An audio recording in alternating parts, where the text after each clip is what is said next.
All right. Good evening, everyone, and welcome to our information session talking about petitioning.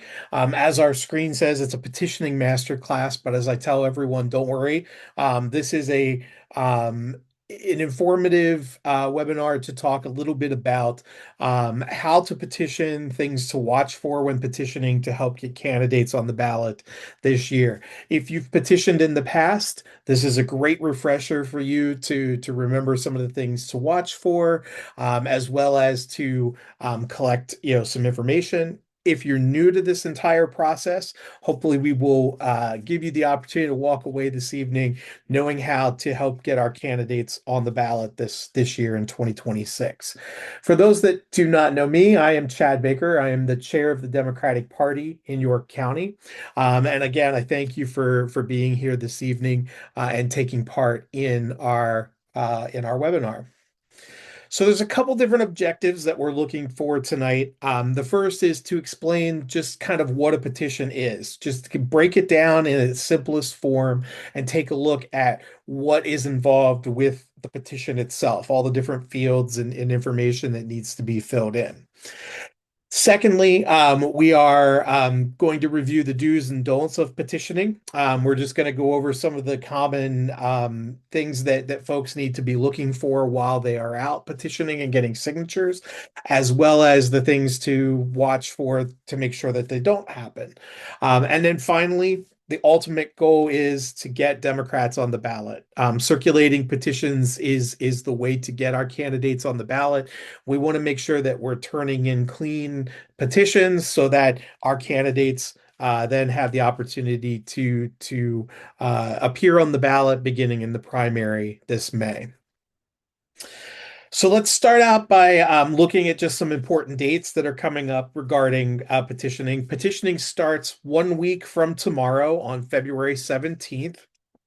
It will then end on March 10th. That is the last day to circulate. Now, what I tell most folks is March 10th is also the last day to file petitions. So you don't want to be necessarily out circulating petitions on that final day. If you're a candidate or you're working with a candidate, you're going to want to have those petitions turned in by that time so that they can be counted. And then there is an opportunity if someone wants to review the signatures on a petition and check their validity, check to see if they are error free, to make sure that the people that should have signed are those that did sign, those types of things. There's 1 week after the petitioning filing date, up to March 17th, Tuesday, March 17th, is the last day to challenge petitions. If we have candidates here tonight, I know I see a couple names of folks that are running. We'll talk more about challenging petitions, challenging opponents' petitions, those types of things as at a later date. But there is that possibility that petitions can be challenged. But the whole purpose of this is to give them no reason to challenge them, to make sure that we're submitting clean petitions. Okay. So in 2026, there's actually going to be two different types of petitions. The first is going to be our federal and state offices. So our petitions for governor, lieutenant governor, all of our state house, all of our state senate, and our Democratic state committee members will actually be coming from the State Department of actually the Department of State in Pennsylvania.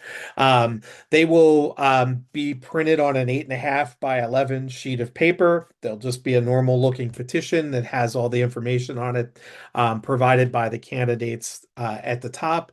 And those will be provided by the candidates typically. If you are here and you are looking to run to be a precinct committee person, you're going to have a petition probably that looks similar to the one that you see here on the screen. A lot of times the county Board of Elections, who will be the ones that will be uh, giving out the petitions for our local committee people, our precinct committee people, those petitions will look similar to this. A lot of times they're 8.5 by 14. They're on a different size paper, so they might be a little bit bigger. Sometimes they're not. I don't know yet. We haven't seen the ones yet for this year. They're supposed to be coming out this week for those precinct committee people, but there will be two different ones. And generally, you can tell just by looking at them which is which. Obviously, if it's a bigger petition, on a longer, bigger piece of paper, it's typically going to be from the county. If it's on the smaller 8.5 by 11, typically it's going to be from the state. The one thing to keep in mind when you have petitions, if you are making copies of a blank petition or you're printing out a blank petition, is just to make sure that you're printing them correctly. Every petition should be printed double-sided. You should never print a petition on two pages, so you should never have the front on one page piece of paper, the second on a second piece of paper. If it is stapled, if it is paper clipped together, neither the Department of State in Harrisburg or the Board of Elections in York County will not accept those ballots. So you need to make sure that they're printed front and back. One of the best ways to avoid that is if you're looking to get petitions, hard copies of petitions, to let the party know, and we can make sure we get those to you. Or just be careful when you're printing them to make sure that they are front and back. And they should align so that the top of the page and the bottom of the page on the front, when you flip it over, it's the top of the page and the bottom of the page as well. So, just you be careful when you're printing them out. Um, as I said, if it's printed on two separate pages, that can be disqualifying. So just be careful when you do that. All right, so let's take a look at the petition itself. So at the top of the petition, you're going to see a block of text very similar to this. And that is going to include, in section one here, the district of where the person is running. So if you're running for, say, State House, you're going to put the district that you are running in. If you are running for precinct committee person, you will put the precinct that you are running in. So, for example, I live in Manchester Township 3. That is the precinct that I would put in that particular spot there. If you are in a precinct that has that additional ward number or that additional number on it, you need to make sure that that's included. Otherwise, the Board of Elections is not going to know which precinct is the right precinct. Again, for example, Manchester Township, where I live, actually has 7 different sections to it. So if I don't put Manchester Township 3, they're not gonna know exactly where I'm coming from, basically, or what exact area I'm running for. Number two is very simple. That is where you're going to put the party that you're running for. Hopefully, I think most of you here are Democrats, so you want to put the Democratic Party there. But that is where that will be represented. Number three will be where your name will appear, and that is the name that you want to appear on the ballot. So, if you are known by a different name than how you are registered, you can put it there. Just make sure that that's the name that you want to appear on the ballot itself. In the fourth column is your job, your occupation. If you're retired, you can put retired. If you are, a director for whatever, you can put that there as well. It doesn't have to be in great detail, but it should be your occupation listed there. The fifth section is the candidate's address, and that is specifically your street, your number, and your zip code are listed there. Number six is the title of the office that you're seeking. So again, if it's precinct committee person, you put that there. If it's delegate to the state house, you'd put that there. If it's representative to US Congress, that's where you'd put that. So, that will all depend on whatever the position is that you're running. And then the term of office is it varies based on the position. Most of the positions on the ballot this year will be 4 years. If you're running for precinct committee person, you'll put 4 years because that is a 4 year position. And I'll show you those terms here in a minute. Um, Again, if you're circulating a petition for someone other than yourself, this information should already be filled in. If you are circulating for a state house candidate, state senate, congressional, the governor, this information should already be filled in for you. You should not have to fill that in yourself. If you are circulating for yourself as a precinct committee person or as a state committee person, you would fill this information in, and then make copies of your petition with that information already filled in so that you can give that to other people to circulate if need be.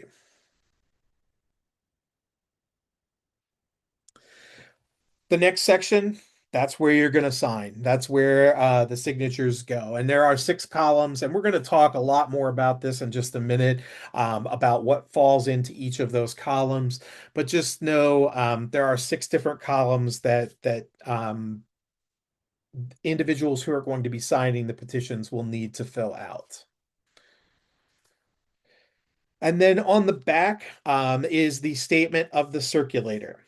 This is information that is filled out by the person who is circulating that petition. So if you have a petition for Governor Shapiro, you will fill out this information. If it is a volunteer, you're a candidate, and you have a volunteer that's circulating a petition for you, the volunteer will fill out this information. It is, fairly straightforward. They would just put the county that they are from. They would put their printed name, their signature, the date, and their address, the city, borough, or township they are from. So again, they will want to put, again, for myself, I would want to put Manchester Township there instead of York, and their zip code. If you did put York, if you did put, the actual your actual mailing address, it's not going to disqualify you, but it should be the city, the borough, or the township that you live in. Only the circulator should fill this out. And again, we'll touch on this a little bit more in just a minute, but only the person that is circulating that petition should fill out that information.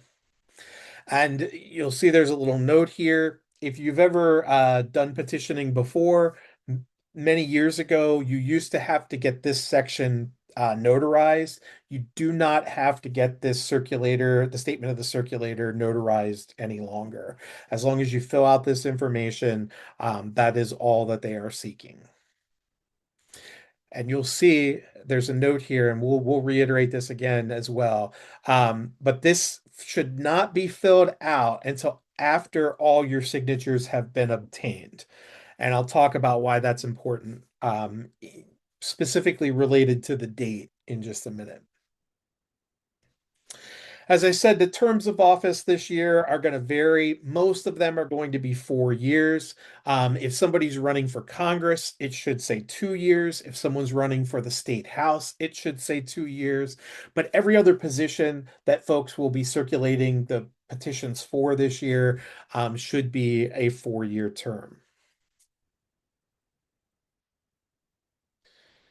The number of signatures is going to vary as well.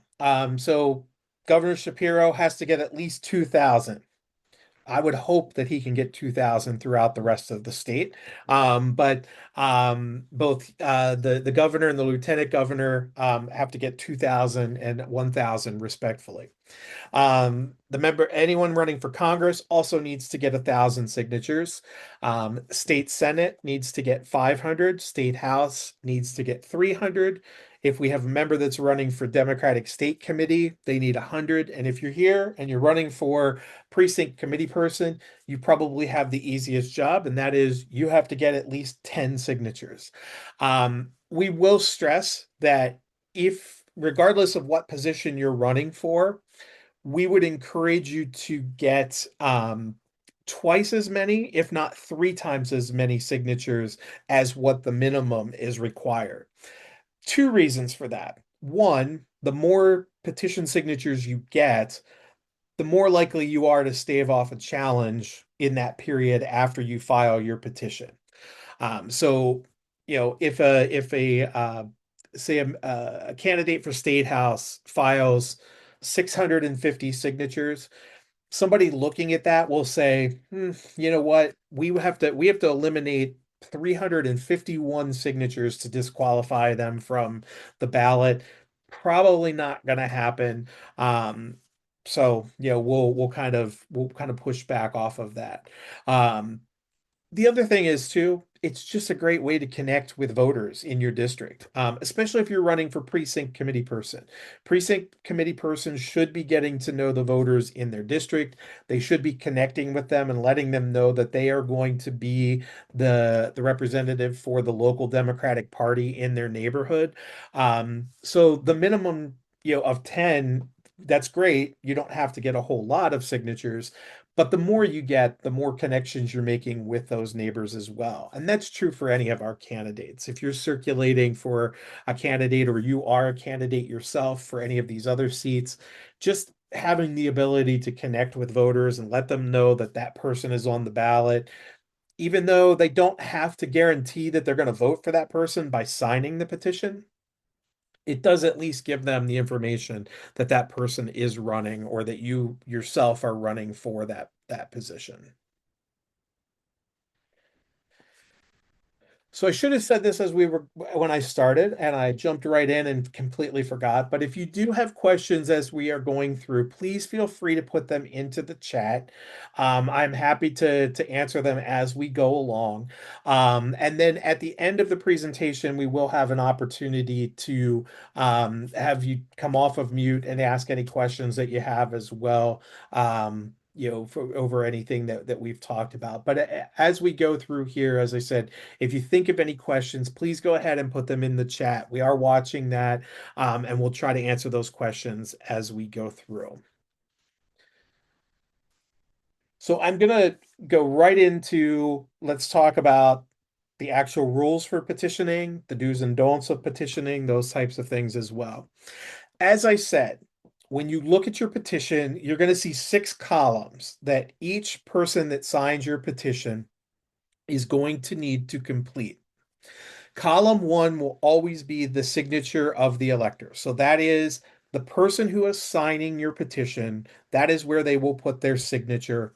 Column 2 is where they will put their printed name. They should be putting their name as it would appear on their voter registration card.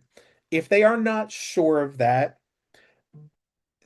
then there's two things. One, um, you will have walk lists with you, and the names that should appear on those walk lists should be their registered names, their voter registration names.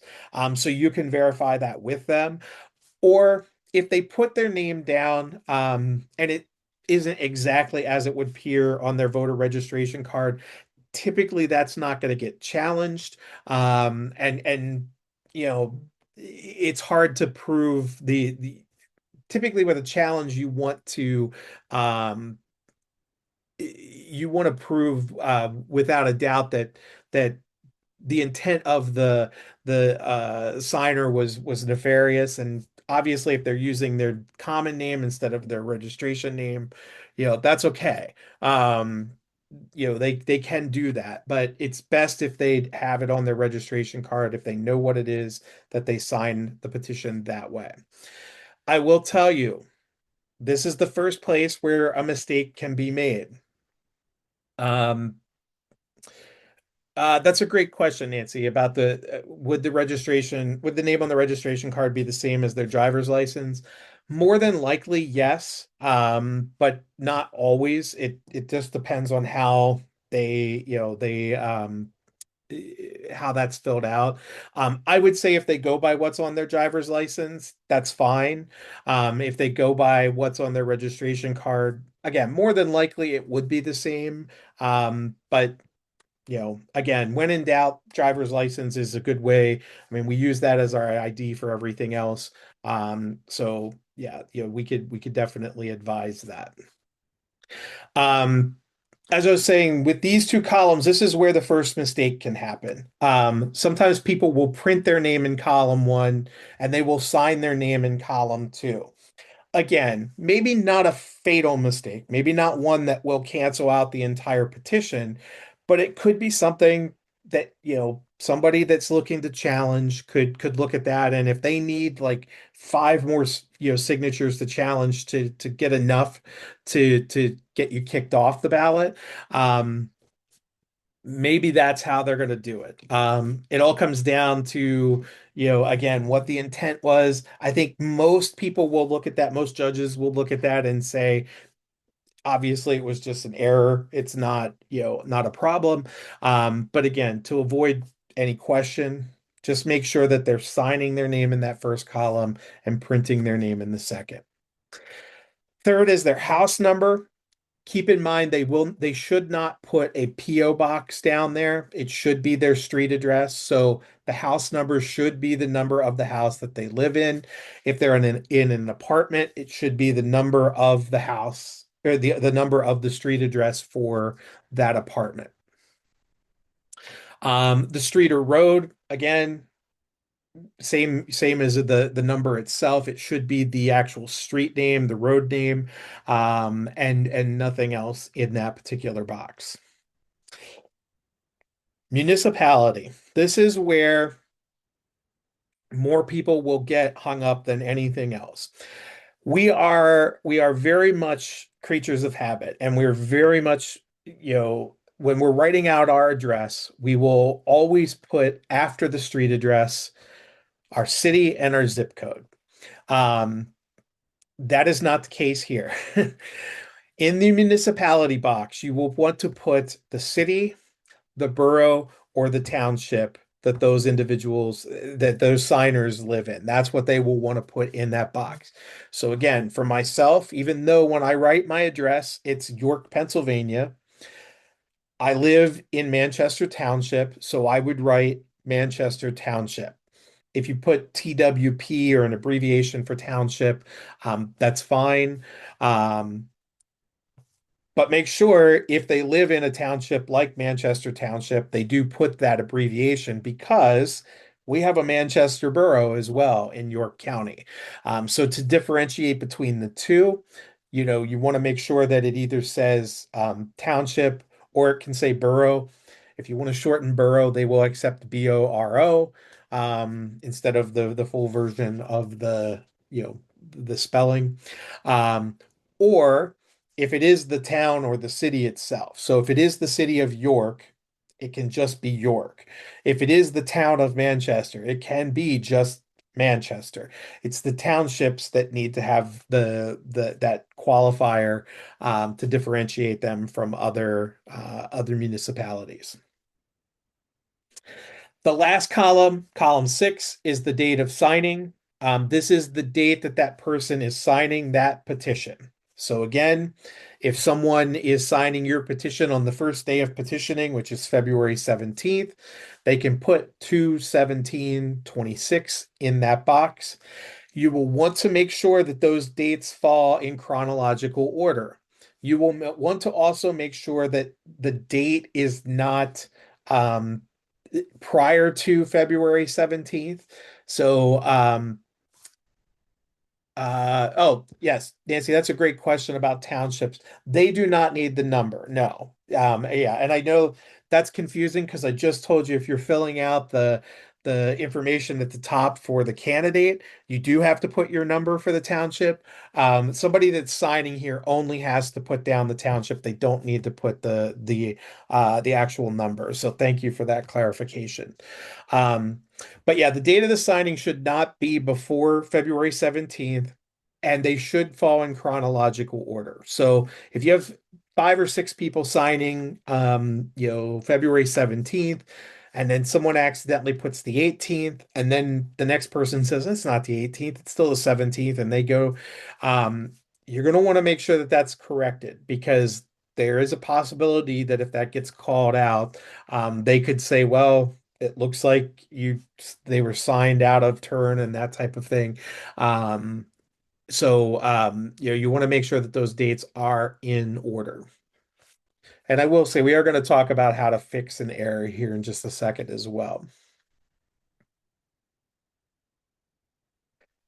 Couple rules to keep in mind. Each signer may only sign the same number of petitions as there are spots on the ballot. So for most of our seats this year, there is one. There's only going to be one spot for governor. There's only going to be one spot for lieutenant governor, one spot for Congress, state house, state senate.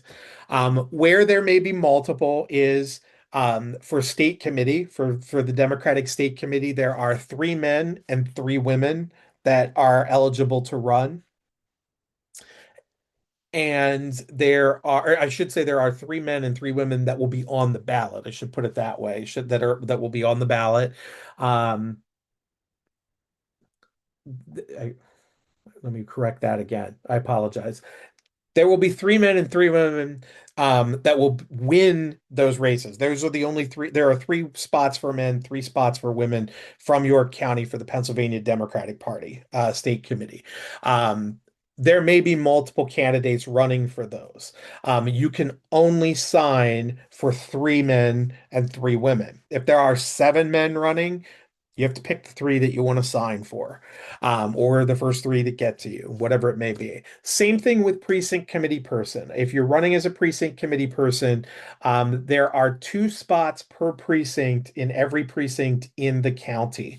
So you can sign for up to 2 people for precinct committee person. Beyond that, um, you can't sign for more than that. Um, where this is going to come into play, things like congressional races in the congressional 10th, we know that there are several declared candidates. You can only sign for one of those candidates to on their petitions. And then, like I said, as well for the state committee and for the precinct committee folks as well. Each signer must personally insert their information. It cannot be someone else helping them with the signature. So if you knock on a door and you have a list that says there's 3 people in that house that can sign the petition, but the person that answers the door is the only person that's home, they cannot sign for those other 2 people. You would have to come back. You would have to connect with those 2 people at a different time to get their signatures. Only the person signing, only that individual can sign for themselves. The same is true if there's an error. Do not, as the person circulating, do not go back and try to fix something. So if it says, say the date says, I don't know, says March 1st. And it's March 3rd. Don't go back and try to change that 1 to a 3, because if there's a question that signature was tampered with, that's where not only that particular signature can be tossed out, but potentially the whole petition could be tossed out because it could call into question the validity of all of the signatures there. So if there's an error, you will have that person fix that error. Um, and we'll talk about again how to fix that overall. No ditto marks. Again, this is a common thing when there are multiple people in a household. The first person will sign it. They'll sign, Jane Smith.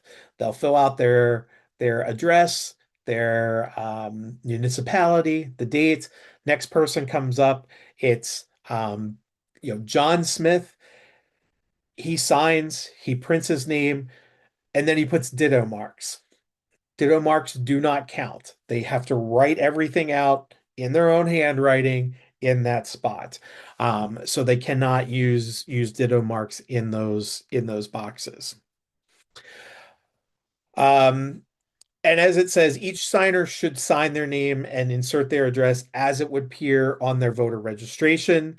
Um, Again, if you have a walk list from the party, that should be the name that appears on the registration that's on that list. So you'll want to encourage them to sign it that way.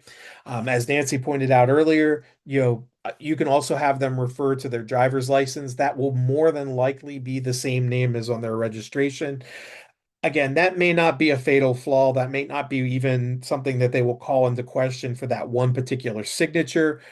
But again, if you want to avoid any doubt, you want to make sure that you have them write that and sign that, as best they can, closest to their registration record. And the last thing that we say here too is, and this is a very dated kind of thing that we tell folks to watch for. It doesn't happen too frequently anymore. Um, but it used to be, it was not uncommon for the spouse to, especially the female signer of a married couple, to sign as Mrs. John Smith instead of Jane Smith. Um, Again, it should be their name. It should be how it would appear on their registration card.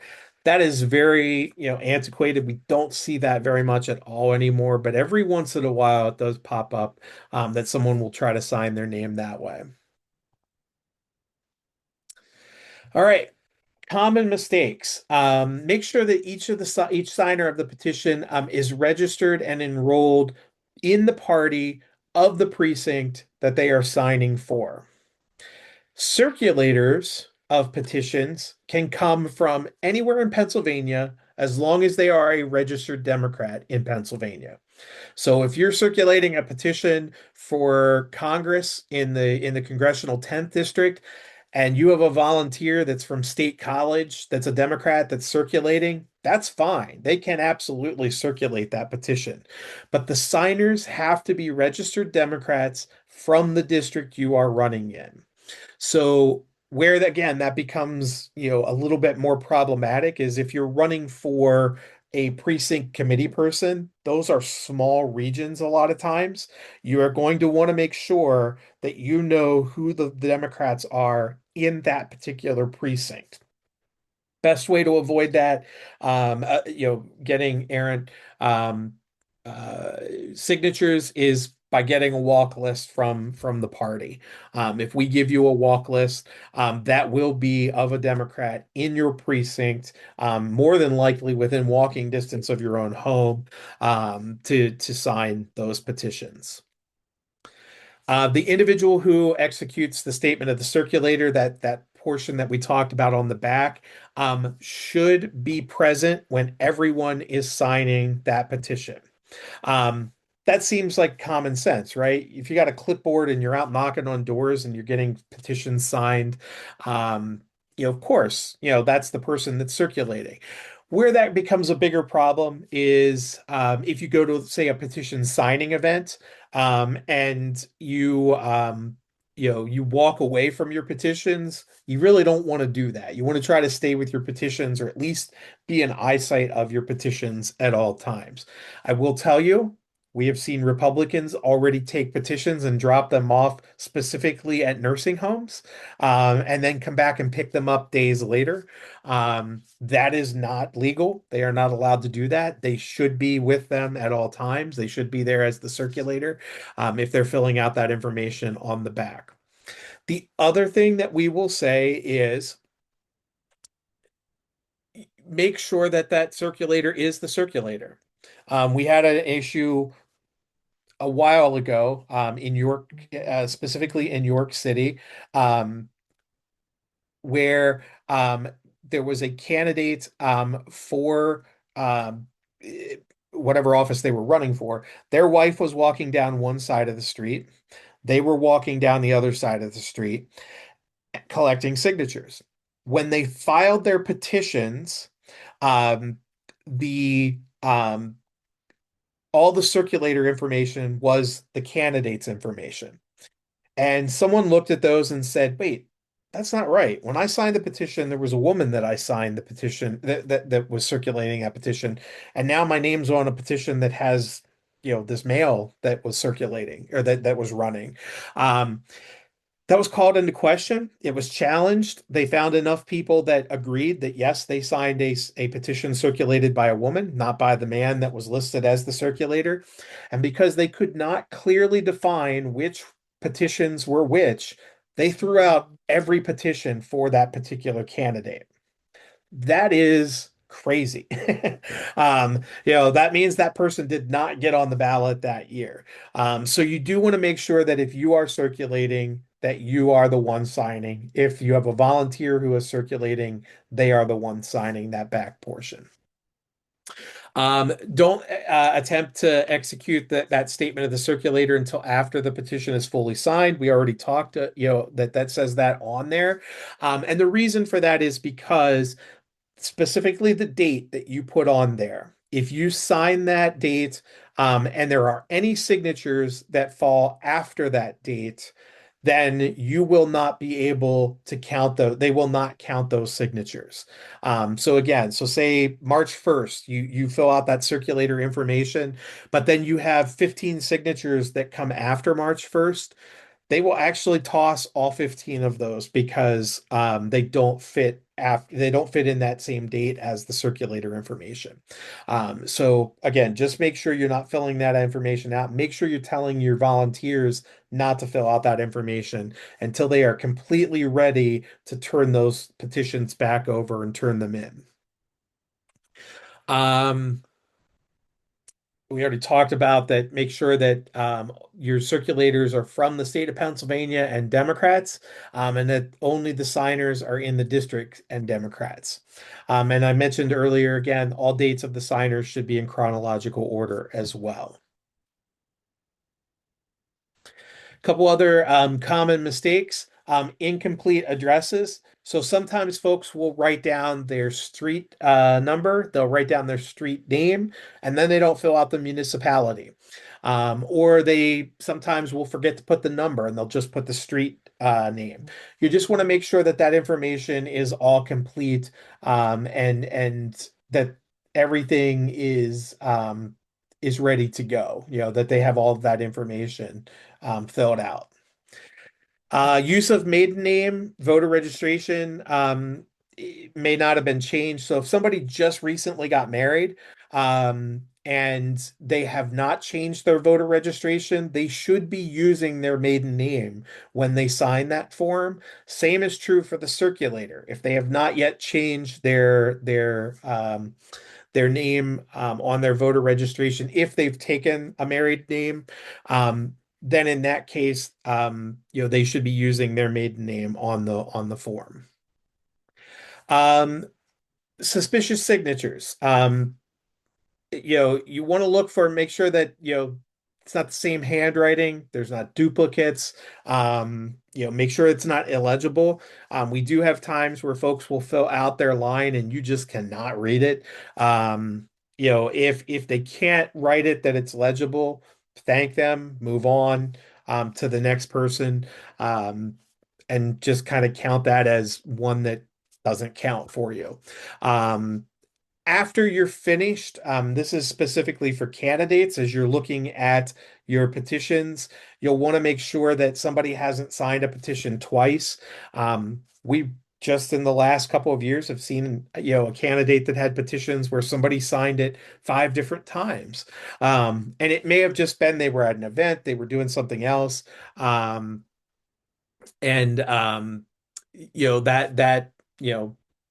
that happens. But if that does happen, only one of those counts. All the rest of the duplicates should be crossed out. Nick, that is a great question. Can they register to vote and then sign a petition? Absolutely, 100% yes. And the best way to do that is to have them register online, because when they register online, their registration actually goes into effect basically immediately, because it's already will go into the Department of State's database. If they fill out a physical registration form, a paper registration form, it may take a little bit of time for that to get processed.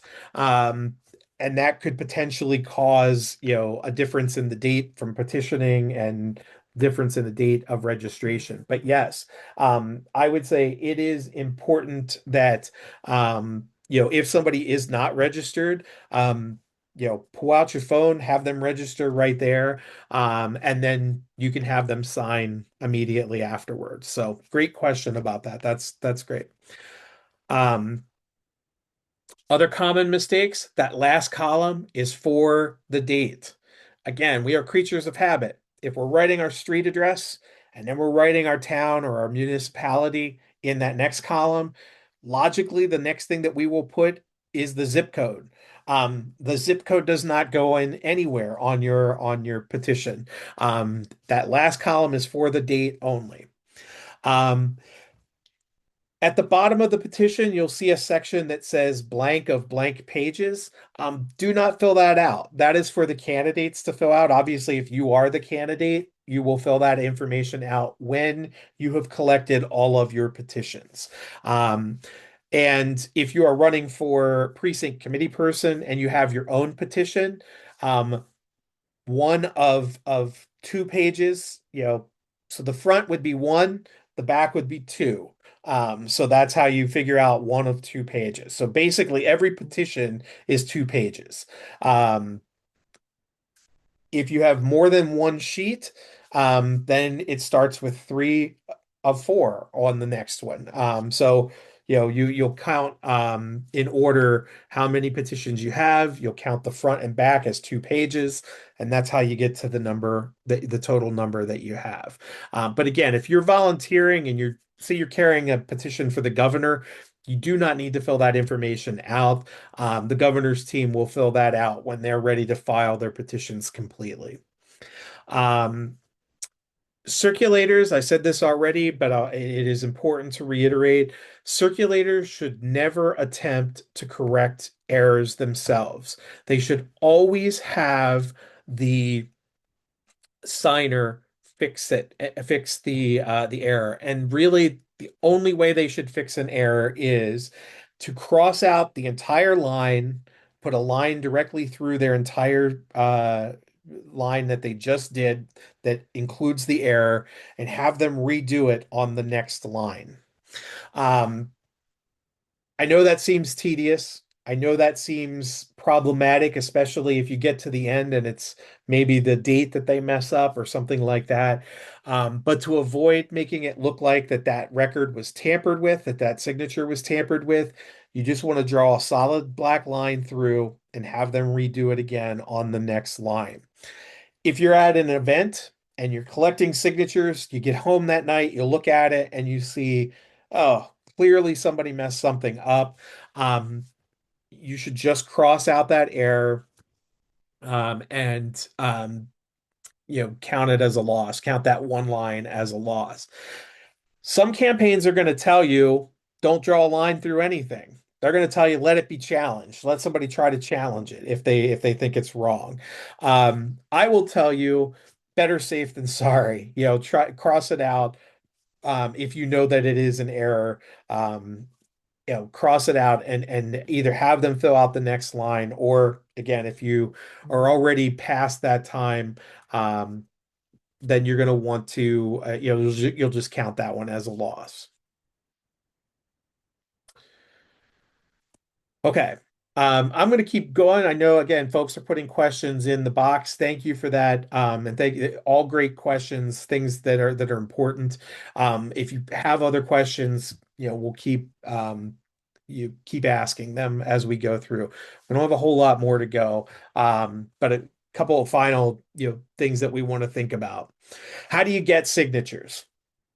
The best way to get a signature is to go door to door, talking to your neighbors, getting them to sign.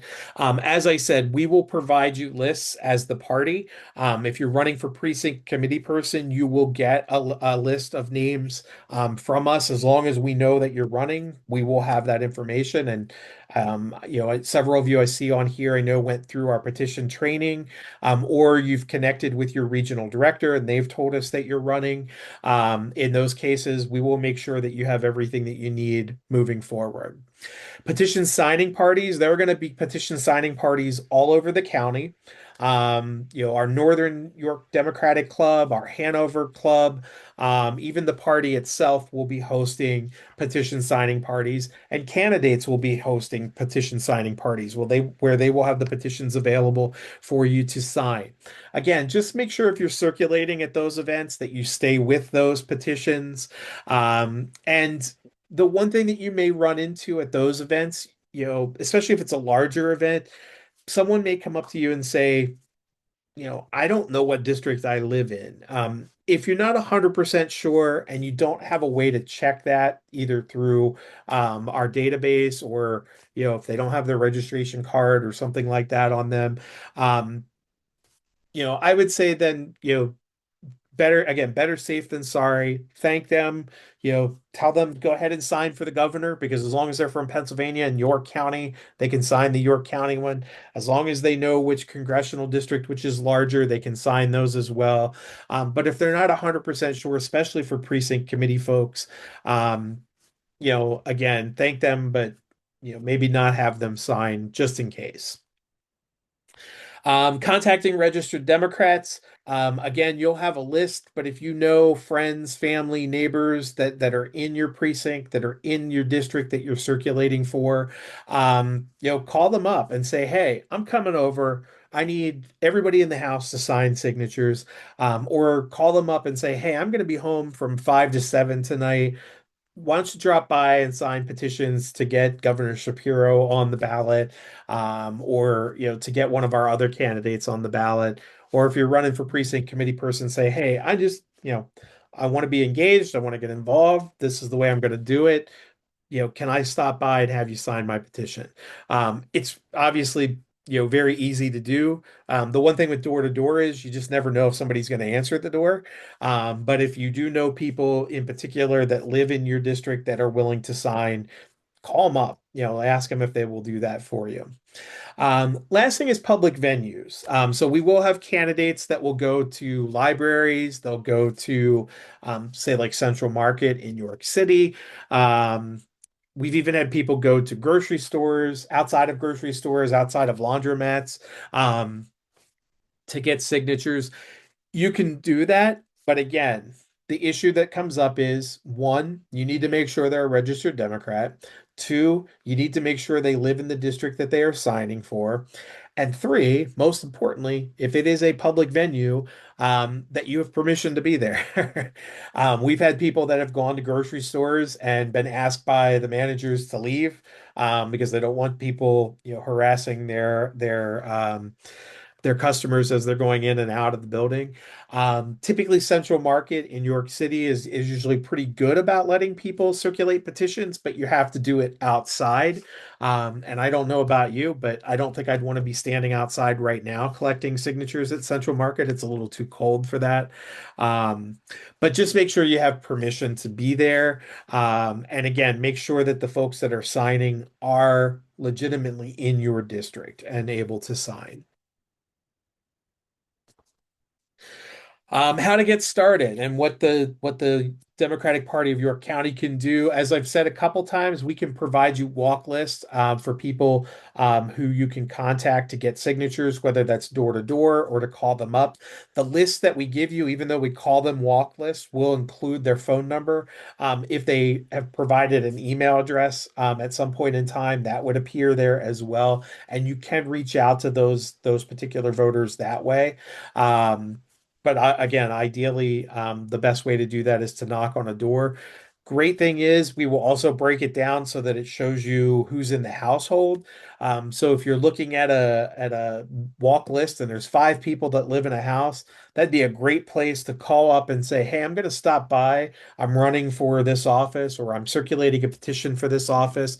Would love to stop by and get everybody on this list, to sign. Just let me know a time that everyone would be available." We will print blank copies of petitions. And by blank copies, what I mean is for precinct committee people, they will be blank. That information at the top will not be filled out because that will be for the individual candidate to do. But for all other candidates, we will have printed, petitions that include the information for those particular candidates in the on the top. And I do think as of today, I believe we have every single candidate um, for governor all the way down to state house, as well as state committee members. I think we have all of the petitions that we know that we're going to get. We may have others I don't know that are coming in that we can share with folks as well. We can share those digitally. So if you would reach out to our office and say, "Hey, can you send me a PDF of the petition?" We can do that. Again, just be careful with printing. As far as the ones that the county will be putting out for precinct committee people, we don't know if they're going to be digital yet or not.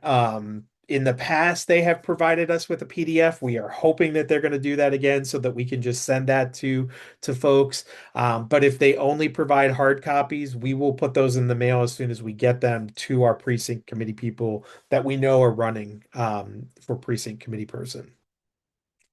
All of our petitions will be available at our headquarters in York, at our office in Hanover, and through all of our clubs. Our Northern Club has a clubhouse as well where those will be available.